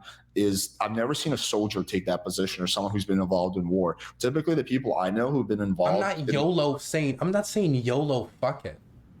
You said 30% is at the point where you would. I said the number indication. I already told you. If there is intelligence that indicates that there's a high risk that the Russians will actually use a nuke, then that is a situation where we have to step back, reevaluate our position, talk to our allies, see if we have to change our position to to account for a situation like But that. we That's a never know scenario exactly, I wanted to lay out for you. But you wanted to do the percentages, which I told you I didn't like. we I thought that was never know stupid. exactly. With every scenario, there's still a percentage of risk. We never exactly know what's going to happen because we can't predict the future. It's So just that's why probability. scenarios are better to lay that out to show you clear. Because if I was to say, look, I think I would reevaluate my position if U.S. intelligence suggested that the Russian nuclear readiness was actually moving forward, they were genuinely considering using a nuclear weapon, that this was something that Putin was moving forward towards, then yes, that would be a situation where we would reevaluate the position. That doesn't sound like YOLO fuck it, but when you ask for like number percentage points, like no matter what, it's going to be portrayed as YOLO fuck it. If I said 20%, it would be YOLO fuck it.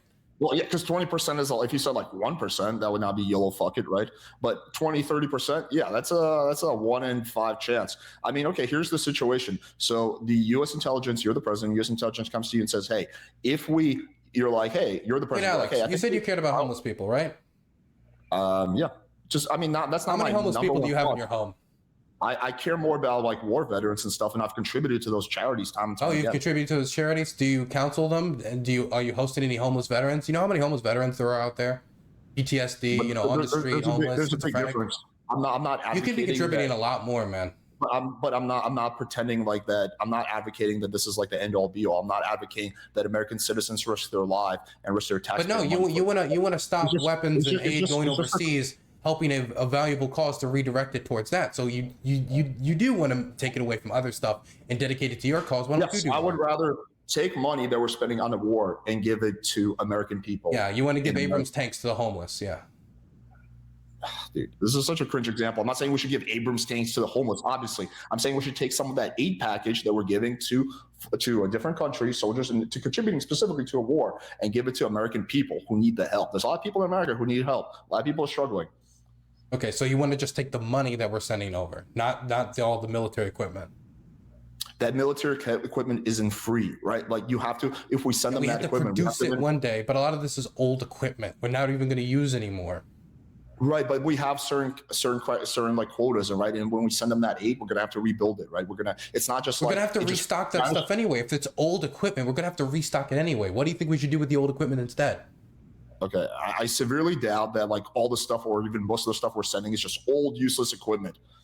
I'm not Doesn't saying it's seem like old, that's- useless equipment, but it's equipment we don't use anymore and want to modernize for our military. A lot of the stuff we're sending over there is Vietnam era or stuff from the early 2000s. I mean, at the most of it's, I think, from the early 2000s at the latest.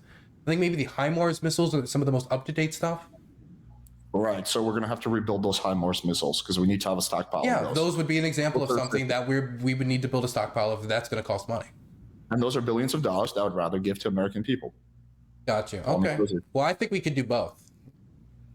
Well, no, because we don't have infinite money. Well, Like, but again, we're at the budget 0.1% of our GDP. I don't think that's an impossible cost Well, to bear. I think there's a lot of things we shouldn't waste money on. Yeah, but it's not like Yeah, I don't think this is a waste of money, man. I don't think helping Ukraine win the war is a waste of money. I think we can do both. I think a lot of this comes from the way our tax structure is made, that we have more funds at our disposal. We're the richest nation ever on God's green earth. I feel like we could do both. We are in a budget deficit every single year. Like, what do you mean? We haven't been budget. And there's a lot of stuff we subsidize that we shouldn't be. A lot of corporations that we subsidize we shouldn't be subsidizing. A lot of tax breaks that we give to billionaires and large companies that we shouldn't have given. I agree with all that, right? But that stuff doesn't seem like it's going away because they have the Republican Party essentially bought. So we're never going to see any kind of substantial tax reform, right? So it doesn't seem like it's happening. So the money that we do have to work with the system as is, I think should be better spent on American people. So instead of targeting tax reform in order to help the most people possible, we just need to accept our economy is fundamentally destroyed. It's just garbage. It's always going to be that way. So instead, we need to start finding out who we got to, kick out of the ship. I'm fully in favor of tax reform, but I'm not the president. Someone like me will never be the president. That's the thing. You can't be like a top American politician or a president or have any kind of power if you care about the truth and you're honest and your integrity and you're not willing to play this weird politically correct game. So yeah, someone like me will never be president. I'll never be a senator, and I'm okay with that. But the point is that like this, it's been like that for a while. I think we should try to change that. I've been pretty vocal about my whole feelings about some of the weird tax loopholes in Afghanistan. Right, but just because we spend money on $35 billion shit, is a drop. But just because we spend money on stupid shit doesn't mean we should. $35 billion is a drop in comparison to what we have been spending on the war in Afghanistan. Look how much money we spent in Afghanistan and Iraq in comparison to how effective the $35 billion we've spent in Ukraine, which has been successful in pushing back an occupation force and actually being a war of liberation, which everybody talked about Iraq and Afghanistan. We thought Afghanistan and we thought Iraq was going to be a war of liberation. Yeah, and this one is. This one, you can see it. You can see it from the last 3 or 4 didn't work out, but this one is going to be different, right? There's been multiple wars of liberation we have been a part of. Right, but except that Afghanistan, Iraq didn't really work out too well, right? But this one will be different. Yes. Your whole point is your point? We once got it wrong, so we're always going to get it wrong. Is that your point? We have a tendency to get it wrong very often when it comes to these wars.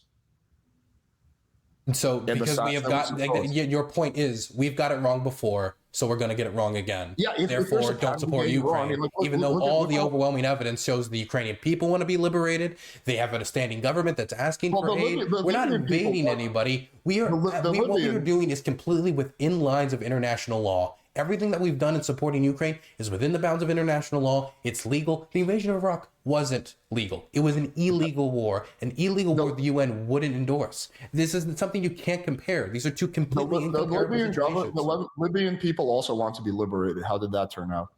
What do you mean? What do you mean? There's open slave markets in Libya. So Ukraine wins open slave markets. Tell me how that happens. Because the terror and the destruction came from the Russians, not from us. These wars can have very disastrous consequences. I think right now the biggest consequence is that every single day thousands of thousands. It is the Russians bringing these consequences, not us. Well, we are directly contributing to that by fighting a proxy war. This feels like just like a desperate way to be like America bad. This is what it feels like. It feels like we got to find some way to make America the bad guy. We're contributing to this. No, I legitimately don't believe that. I don't see the view of the world as black and white. These are the good guys. These are the bad guys. It sounds like you're painting a white or black war. America has been involved in bad wars, so it's probably a bad war again. There's good and bad in every war ever fought. No war ever is like 100% good guys, 100% bad guys, right? Every war is a combination. I try to look at things nuanced. Of course, generally speaking, Russia is the bad guy in this situation. No one is denying that, right? Clearly, Russia is doing something very fucked up, right? The question is, as America, as a country who tries to be good, how should we deal with that? And it seems what we've done in the past, which is strong interfering in these things that are none of our business, has never really, or has most of the time, not worked out well for us. So I think we should be cautious. But we have treaties bounding us to this. You say it's none of our business, but we signed treaties. We do not have. We signed a treaty. We signed. You say it's none of our business, but part of the reason Ukraine is getting invaded is because we told them, "Don't worry, give up your nukes. We'll have your back."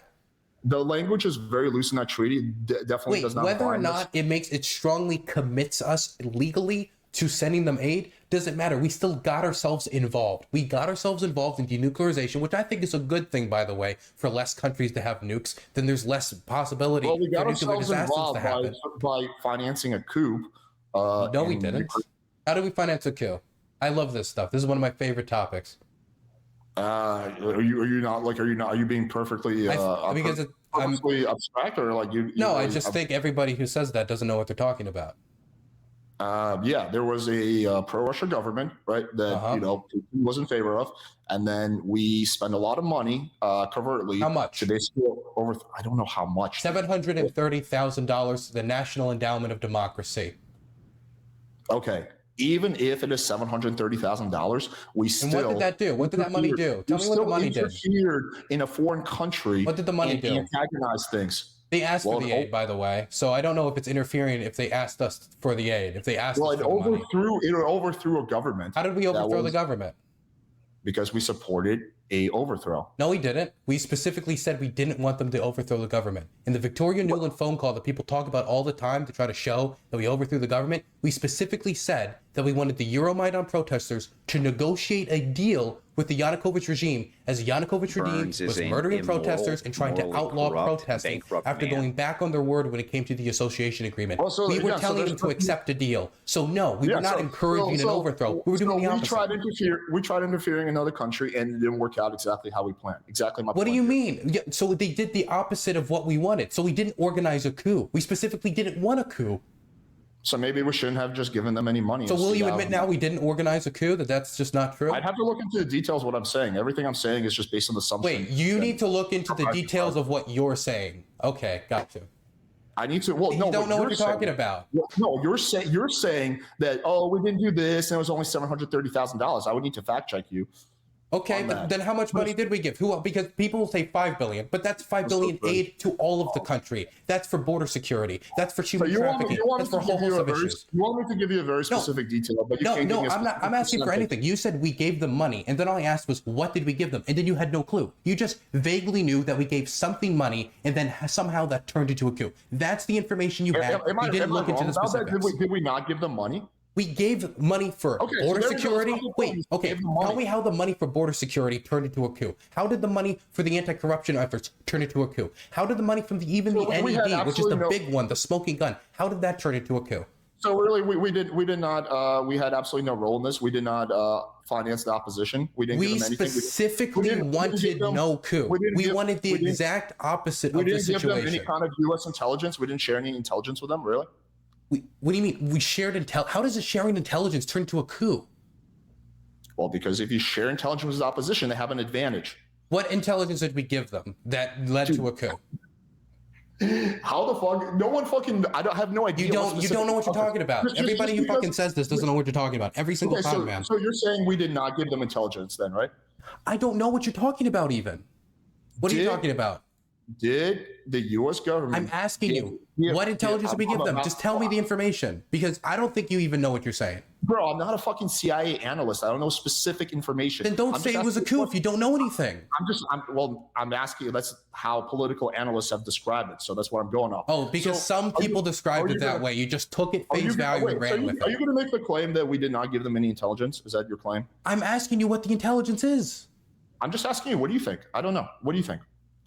So you make a claim. I'm like, I don't know. Inform me. And then you're like, I don't know. What are you asking me a basic question? Did we give them any military intelligence? Did we give them any military intelligence? Any military? I'm telling you, I don't know. So tell me, what was it? With a question. You're answering my question with a question right now. No. Your question is, did we give them intel? And I'm telling you, I don't know. That is my answer to you. I don't know. So then why?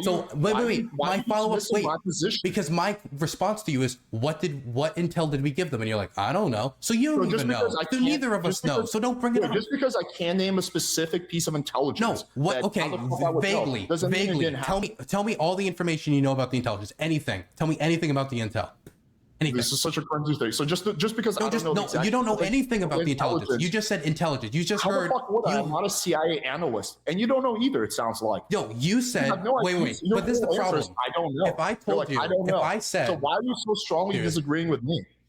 I'm disagreeing with you because you don't know. And if you bring up something in a conversation, you don't know either. Yes, so that's why I'm confused as to why you brought it up. If neither of us know, why did you bring it up? With my position? I'm disagreeing because you don't know. If you don't know, then why did you bring it up as evidence if you don't know anything about the evidence? That's how a lot of political analysts describe it, right? I'm going on what they say. Okay, but you don't know so either. Once someone, I heard once that that's a false equivalency. I heard once that Obama, like, I don't know, punched a baby. Oh, do you need evidence for that? I don't know. Like, I vaguely heard it once. You don't know anything about this. It wasn't. We didn't organize a coup, man. You have no idea. I don't know anything about this intelligence thing, and you don't know. So don't bring it up if you don't know. So then why are you disagreeing with something you know nothing about? I didn't disagree that it could have happened. I need to know the details, which you don't have. So don't bring it up. How the fuck would I know the details? Do you think I'm a CIA analyst? You come up to me as a claim for that we organized a coup or we funded a coup, and one of the pieces of evidence you said is that we give them intelligence, and I'm like, oh, I don't know about that. What intelligence did we get? Wait, let me finish my question, because this is unbelievably frustrating. You try to use this evidence. So you come to me. Yeah, it is cringe that you're saying this. You come to me. It's just so cringe how you're warmongering and you're not even willing to fight for Ukraine. You're just like a chicken hawk, bro. You can call me that all you want, man. But like you're just pivoting because you look unintelligent right now. You look like you don't got the information on this.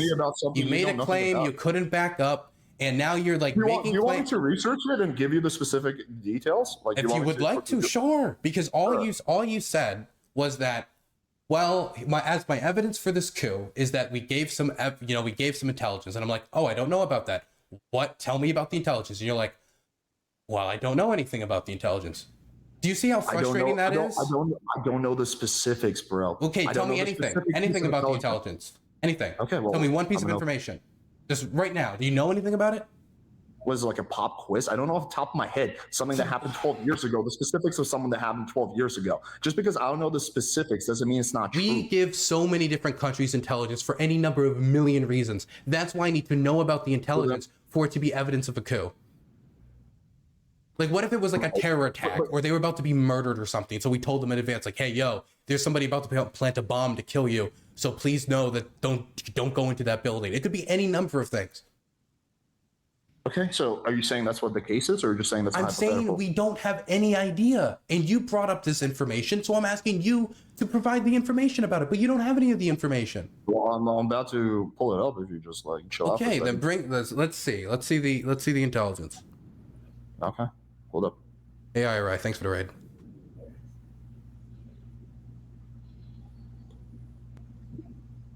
By the way, as a side note, I had no idea I was doing a debate on Ukraine. I would have had some more things pulled up if I knew I was going to do a Ukraine debate. Well, I didn't think it was going to go this long either. All right, but bring. Supposing was a group, but whatever it was, and the giant call around proofs of difference. I don't hear that the group is good during the backgrounds of America successfully. Okay, this is a very long argument, so I have to go into details of Victoria Nuland.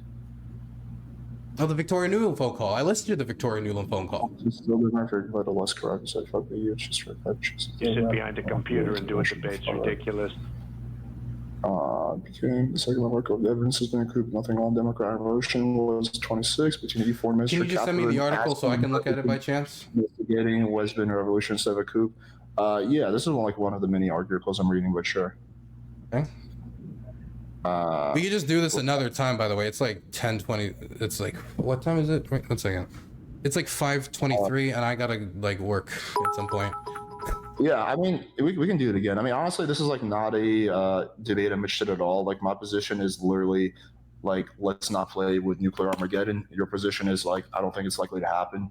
So irregardless, even if like you're completely right about this and we like didn't do jack shit in the coup or whatever, or lack of coup, that still won't change my position. So yeah, like my position is really simple. Like, I just think we should focus on Americans first, and we shouldn't be, playing with nuclear Armageddon.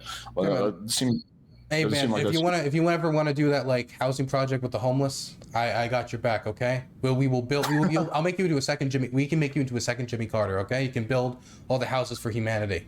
Homeless people is not a cause I'm passionate about. I'm more passionate about like animals and veterans, and I have contributed. You worked a lot in like bringing animals from. I've contributed like thousands of dollars to these charities. Yes, wow. I have spent a lot of money. Well, I've contributed a lot more money to Ukraine. I can tell you that. Okay, well, why don't you go and fight? Well, but this is the thing. So we talk about you, and it's like, well, I've contributed a few $1,000s. I've gone to a war zone, gone on the ground, contributed probably close to $20,000 to $30,000. And let me tell you, as a young guy my age, that's a lot of fucking money, right? I've been pretty involved in this, help with delivery of aid to the front line. I feel like, compared to the average person, I've contributed more. I don't want to drag myself off, because at the end of the day, I'm not Ukrainian. I'm never going to suffer as much as the Ukrainian people, because these are not my communities. These are not my villages. But what do you mean? Well, I don't know where that O came from. You're not, because what you're saying is I'm not going to suffer as much, therefore I don't feel like I should have to fight. But no, I'm not saying that's not what I'm saying. I'm saying that I don't suffer as much as them. So the burden that I have, no matter what I do, will never be as bad as the Ukrainians, because this is their country. These are their schools. These are their communities that they see in flames. But this is my personal way of hoping that I can contribute in some way. And I think that I contribute more this way than if I would with a rifle. The International Legion, by the way, which is the organization I would join if I was to join the military, they're trying to organize fundraisers with me. So I'm directly contributing to where I would join if I was to join the military in the first place. If I had any military training, I probably would join the military. But they don't want foreigners with no military training. All they do is make a mess. They had too many Redditors. But hypothetically speaking, let's say they make an announcement tomorrow that they will take foreigners, then you'll go and fight? If they said we need foreigners with no military experience, we need them now desperately, then I would actually have to heavily consider it. But they don't want us anyway. But you will consider, so you'd probably be leaning on the side of doing it? Possibly, yeah. I don't know. I haven't had to consider it because it was never really an option. Okay, interesting. Okay. I do genuinely believe in all of this. Okay. Yeah. I mean, dude, I think you're entitled to your beliefs. Yeah. I mean, I don't know. We just have a different position on this. Okay, man. You have a good one, okay? All right. Take care, dude. Take care. Bye-bye. Oh my God. Oh my God. What a conversation. What'd you guys think of that?